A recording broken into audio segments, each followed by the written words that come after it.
नमस्ते, मैं हेमंत स्वामी आपके समक्ष प्रस्तुत कर रहा हूँ कक्षा 8 के पाठ्यक्रम के अंतर्गत प्रथम अध्याय ध्वनि, जिसके कवि हैं सूर्यकांत त्रिपाठी निराला। तो ये अध्याय कक्षा 10 के पाठ्यक्रम में भी सम्मिलित है, जो अभी ना होगा मेरा अंत के नाम से है।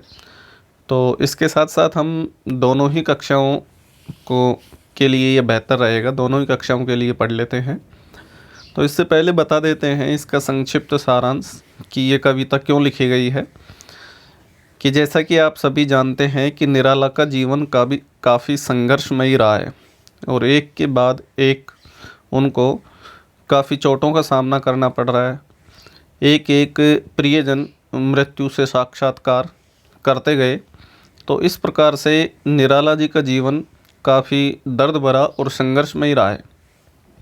इसलिए इस कविता के माध्यम से निराला जी ने अब लोगों में जिजीविषा का संकेत दिया है, या जिजीविषा का संदेश दिया है कि अपने जिजीविषा से तात्पर्य है कि जीने की इच्छा।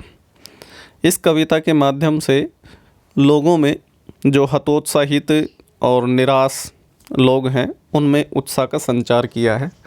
तो यहाँ वसंत ऋतु के माध्यम से प्रतीक लिया गया है, रूपक लिया गया है युवावस्था का।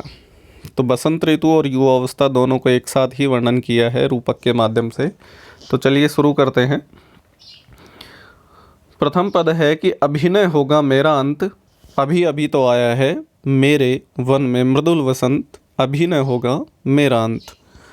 तो कवि निराला कह रहे हैं कि अभी मेरा अंत होना संभव नहीं है, क्योंकि अभी अभी तो मेरे जीवन में युवावस्था हुआ है, इसलिए अभी मेरा अंत होना संभव नहीं है।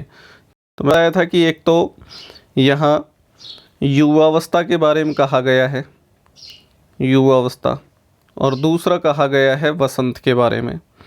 तो पहले हम युवावस्था के बारे में देखते हैं कि अभी न होगा मेरा अंत, अभी अभी तो आया है कि अभी मेरा अंत होना संभव नहीं है, अभी अभी तो मेरे जीवन में युवावस्था का आगमन हुआ है। फिर बताया कि मेरे वन में मृदुल वसंत, अभी न होगा मेरा अंत। तो जिस प्रकार से मृदुल का अर्थ होता है मधुर, और वसंत आप जानते ही हैं ऋतुराज है। तो जिस प्रकार से वसंत ऋतु के आगमन से चारों तरफ हरियाली छा जाती है, उत्साह का, हर्ष और उल्लास का माहौल छा जाता है, उसी प्रकार से बताया है कि मेरे जीवन में भी युवावस्था रूपी मधुर वसंत का आगमन हो गया है।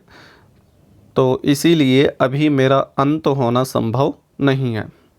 फिर आगे बताया है कि हरे हरे ये पात, डालियाँ कलियाँ कोमल गात, मैं ही अपना स्वप्न मृदुल कर फेरूंगा निद्रित कलियों पर, जगह एक प्रत्यूष मनोहर। तो जैसा कि आपको विदित है कि वसंत ऋतु में हरे हरे पत्ते छा जाते हैं, डालियाँ पल्लवित हो जाती हैं, अर्थात पत्तों से फूट जाती हैं, कलियाँ खिलने लग जाती हैं। और कोमल गात, कोमल आप जानते ही हो मृदुल होता है, और गात का अर्थ होता है शरीर। तो ये पेड़ पौधों के लिए कहा गया है कि वसंत ऋतु के आने से चारों तरफ हरे हरे पत्ते छा जाते हैं, डालियाँ पल्लवित होने लगती हैं, कलियाँ खिल जाती हैं, और नए कोमल कलियां और डालियां आने के कारण उनका जो शरीर होता है, अर्थात पेड़ पौधे होते हैं, वो कैसे कोमल शरीर लिए हुए होते हैं। फिर आगे बताया कि मैं ही अपना स्वप्न मृदुल कर फेरूंगा निद्रित कलियों पर, जगह एक प्रत्युष मनोहर। तो इसमें ध्यान से समझना कि मैं ही, कवि कह रहे हैं कि कवि निराला कह रहे हैं कि मैं अपना स्वप्न, स्वप्न मतलब सपना होता है, मृदुल का अर्थ होता है कोमल, और कर यहाँ क्रिया नहीं है, कर का यहाँ जो अर्थ है वो हाथ है। आप ये मत समझ लेना कि सपनों को मृदुल करके, अर्थात कर का यहाँ जो अर्थ है वो हाथ है। तो यहाँ काव्य के लिए कहा गया है कि अभी अभी मेरे जीवन में युवावस्था का आगमन हुआ है, और ये काव्य लेखन मैंने अभी अभी शुरू किया ही है, इसीलिए ये काव्य लेखन मेरा थमने वाला नहीं है। कवि जो है अपने काव्य के माध्यम से ही लोगों में जिजीविषा भर रहा है, लोगों में उत्साह का संचार कर रहा है। तो यहाँ बताया है कि मैं ही अपना स्वप्न मृदुल कर, कवि निराला कह रहे हैं कि मैं अपने मधुर स्वप्नों से अपने काव्य रूपी हाथों से, तो यहाँ रूपक अलंकार है, हाथ, कर का अर्थ होता है हाथ, लेकिन यहाँ रूपक दिया गया है कि काव्य का, कि मैं अपने मधुर स्वप्नों के काव्य रूपी हाथों से निद्रित कलियों पर, तो यह निद्रित कलियों का अर्थ भी दो है, समझ लेना, फिर से बता दूंगा। निद्रित कलियों का एक शाब्दिक अर्थ तो होगा अलसाई हुई कलियाँ, अलसाई हुई कलियाँ, और दूसरा जो अर्थ होगा वो होगा कि आलस्य में पड़े लोग, या अलसाए हुए लोग, आलस्य में पड़े लोग, ध्यान से समझना, पड़े लोग। तो पहले तो हम अलसाई हुई कलियों के माध्यम से इसका वो अर्थ निकालते हैं कि निद्रित कलियों पर, निद्रित का अर्थ होता है अलसाई हुई, और कलियों का एक अर्थ है कली, और दूसरा अर्थ जो है वो लोगों के लिए कहा गया है।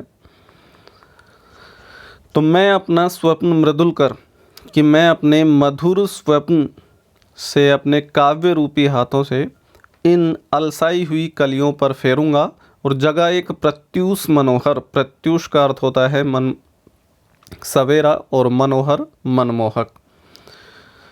तो मैं अपने इन काव्य रूपी हाथों को इन अलसाई हुई कलियों पर फेर कर, निद्रित कलियों का पहले अर्थ लेते हैं अलसाई हुई कलियों, कि मैं अपने इन काव्य रूपी हाथों से इन निद्रित कलियों पर, अर्थात अलसाई हुई कलियों पर फेर कर, मैं अपने काव्य रूपी हाथों को अलसाई हुई कलियों पर फेर कर इनमें एक मनमोहक आकर्षक सवेरा भर दूंगा, अर्थात इनके अंदर जो है वो आलस्य भरा हुआ है वो खींच लूँगा। अब दूसरा लिया गया है लोगों के लिए, तो कवि ये कह रहा है कि मैं काव्य के माध्यम से ही इन जो आलस्य में पड़े हुए लोग हैं, तो यहीं से लेंगे कि मैं अपने काव्य रूपी हाथों से इन आलस्य में पड़े हुए लोगों पर फेरूंगा काव्य रूपी हाथों को, जिससे क्या है कि उनमें एक मनमोहक सवेरा भर दूंगा, अर्थात उनका आलस्य दूर कर दूंगा। फिर बताया कि पुष्प पुष्प से तंद्रालस खींच लूँगा मैं, अपने नवजीवन का अमृत सहर्ष सींच दूंगा मैं।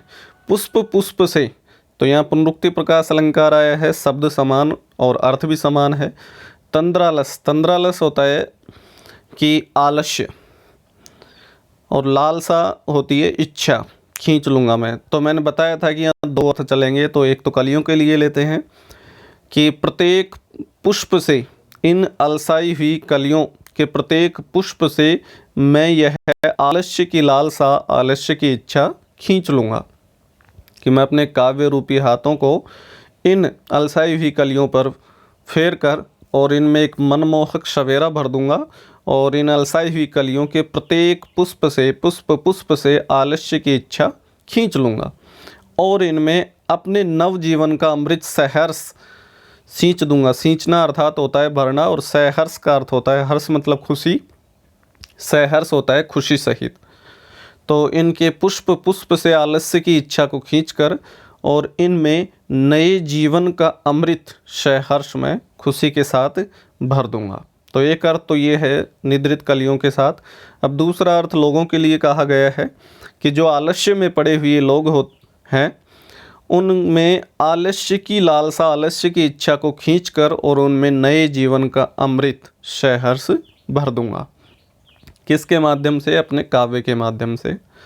फिर बताया है कि द्वार दिखा दूंगा फिर उनको, है मेरे जहाँ अनंत, अभी न होगा मेरा अंत। तो द्वार दिखा दूंगा उनको कि जो आलस्य में पड़े हुए लोग हैं, उनमें वो आलस्य की लालसा को खींचकर उनमें नए जीवन के अमृत का संचार कर दूंगा। और द्वार दिखा दूंगा उनको जहाँ है मेरे अनंत। तो अनंत यहाँ कहा गया है किसको? ईश्वर को, कि मैं ईश्वर से उनका साक्षात्कार करा दूंगा। अर्थात ईश्वर के द्वार दिखाने से तात्पर्य है कि ईश्वर का साक्षात्कार करा दूंगा। तो उनमें आलस्य की लालसा इच्छा को खींचकर उनमें नए जीवन का अमृत सहर्ष भर दूंगा, और जहाँ मेरे ईश्वर रहते हैं उनका द्वार दिखा दूंगा। अर्थात मैं ईश्वर से साक्षात्कार करा दूंगा। अभी न होगा मेरा अंत, इसलिए अभी मेरा अंत होना संभव नहीं है, क्योंकि अभी अभी तो मेरी काव्य लेखन की यात्रा शुरू हुई है। अभी अभी मेरे जीवन में युवावस्था का आगमन हुआ है और अभी अभी बसंत ऋतु का आगमन हुआ है, इसीलिए कहा है कि अभी न होगा मेरा अंत। तो इस प्रकार से हमने ये इस अध्याय का संपूर्ण भावार्थ अध्ययन कर लिया है। अगर आप चैनल पर नए हैं तो सब्सक्राइब करना न भूलें, क्योंकि आपको संपूर्ण पाठ्यक्रम इसी चैनल पर उपलब्ध हो जाएगा। और आपको किसी भी प्रकार का कोई डाउट है, समस्या है, तो आप कमेंट कर सकते हैं। आपकी समस्या का समाधान अवश्य किया जाएगा। धन्यवाद।